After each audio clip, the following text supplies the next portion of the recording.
Hello అండి. Welcome back to my channel Chinglish Lens. మనము రోజు వాడే తెలుగు వాక్యాలని ఇంగ్లీష్లో ఎలా మాట్లాడాలో చూద్దాం. ఎలాంటి కన్ఫ్యూజన్ లేకుండా తేలికగా ఇంగ్లీష్లో ఎలా మాట్లాడాలో ఈరోజు చూసేద్దాం. ఆ వాక్యాలు ఏంటంటే, నాకు తెలుసు నువ్వు ఖచ్చితంగా వస్తావని.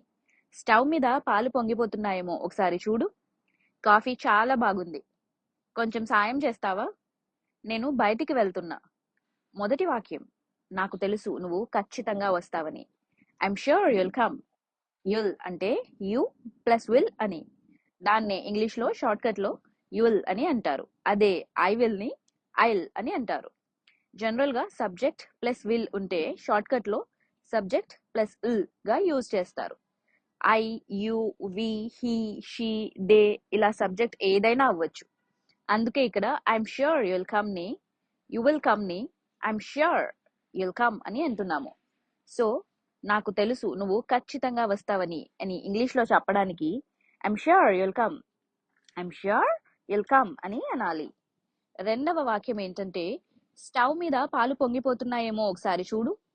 ఇంట్లో స్టవ్ మీద పాలు మరిగిస్తున్నప్పుడు లేదా టీ గాని కాఫీ గాని చేసుకుంటున్నప్పుడు మనం అంటుంటాం కదా, ఎవరినైనా ఇంట్లో వాళ్ళని పాలు మరిగిపోతున్నాయేమో పొంగిపోతున్నాయేమో ఒకసారి చూడమని అలా అడుగుతుంటాం కదా. దాన్నే ఇంగ్లీష్లో ఎలా అడగాలో చూద్దాం. స్టవ్ మీద పాలు పొంగిపోతున్నాయేమో ఒకసారి చూడు. స్టవ్ మీద అంటే ఆన్ ద స్టవ్. పాలు అంటే మిల్క్. పొంగిపోవడం అంటే బాయిలింగ్ ఓవర్. ఒకసారి చూడు అంటే check once take a look అని కూడా చెప్పచ్చు.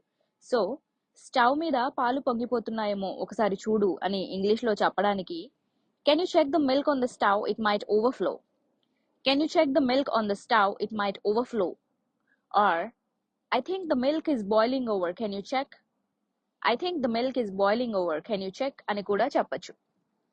మూడవ వాక్యం ఏంటంటే, కాఫీ చాలా బాగుంది. ఎవరైనా కాఫీ పెట్టించినప్పుడు ఒకవేళ కాఫీ చాలా బాగుంటే మనం వాళ్ళకి కాంప్లిమెంట్ ఇస్తాం కదా, కాఫీ చాలా బాగుందని చెప్తుంటాం కదా. దాన్నే ఇంగ్లీష్లో చెప్పడానికి ఇలా అనాలి, కాఫీ చాలా బాగుంది. ఇంతకు ముందు వీడియోస్లో చూసాం కదా మనము, చాలా అంటే వెరీ, బాగుంది అంటే నైస్ ఆర్ గుడ్ అని. సో ఇక్కడ కాఫీ చాలా బాగుంది అంటే ఇంగ్లీష్లో చెప్పడానికి the coffee is very good, the coffee is very good అని అనాలి. బాగుంది అంటే నైస్ అని కూడా అర్థం కాబట్టి so the coffee is nice, the coffee is nice అని కూడా చెప్పొచ్చు. ఆర్ ఇంకొంచెం ఎక్స్ప్రెసివ్ గా చెప్పడానికి the coffee taste really good, the coffee taste really good అని కూడా అనొచ్చు. ఇక నాలుగవ వాక్యం ఏంటంటే, కొంచెం సాయం చేస్తావా. సాయం అంటే ఇంగ్లీష్లో హెల్ప్.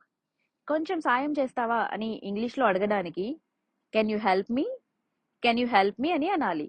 ఆర్ కొంచెం పొలైట్గా అడగడానికి can you please help me, can you please help me అని కూడా అనొచ్చు.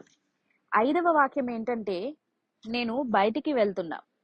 దీన్నే ఇంగ్లీష్లో ఎలా చెప్పాలో చూద్దాం. ఇంగ్లీష్లో బయట అంటే అవుట్, అవుట్ సైడ్, అండ్ వెళ్ళడం అంటే గోయింగ్. సో నేను బయటికి వెళ్తున్నాను అని ఇంగ్లీష్లో చెప్పడానికి I'm going out, I'm going out అని అనాలి. సో ఇదండి, చూసారు కదా మనము రోజు వాడుకలో ఉపయోగించే తెలుగు వాక్యాలని ఇంగ్లీష్లో తేలికగా ఎలా మాట్లాడాలో. ఈ వీడియో కనుక మీకు నచ్చినట్టయితే లైక్ చేయండి, సబ్స్క్రైబ్ చేయండి.